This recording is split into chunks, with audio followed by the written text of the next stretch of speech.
অভি একদম চুপ আনক দোষাৰোপ কৰাৰ আগতে তই এবাৰ নিজকে চাই লোৱা উচিত না তো সেই ছোৱালীজনীয়ে কিবা ভুল কৰিছে আৰু ক'বলৈ গ'লে তাইৰ দেউতাকে একো ভুল কৰা নাই ইয়াত যদি কোনোবা দুখী আছে সেয়া হৈছে কেৱল তই তই ভাল পোৱা কৰা ভাল পোৱা সকলোৰে অধিকাৰ আছে তই যাকে মন যায় তাকে ভাল পোৱা কিন্তু সেই ভাল পোৱাক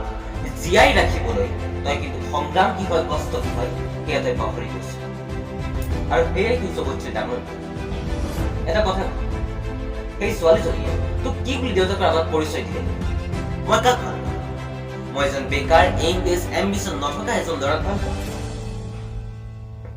দেউতাকে কাৰ ভৰসাত কি ভৰসাত তোক কি দেখি পেলাই নিজৰ ছোৱালীজনীক গোটেই জীৱন প্ৰতি আৰে যিজন ল'ৰাই 200 টকা মাত্ৰ 200 টকাৰ এটা ৰিচাৰ্জ কৰিবৰ বাবে মাক দেউতাকৰ আগত পেন পেলাই থাকিবলগীয়া হয় সেইজন ল'ৰাক কোনোবাই ছোৱালী তো কেনেকৈ আশা কৰিব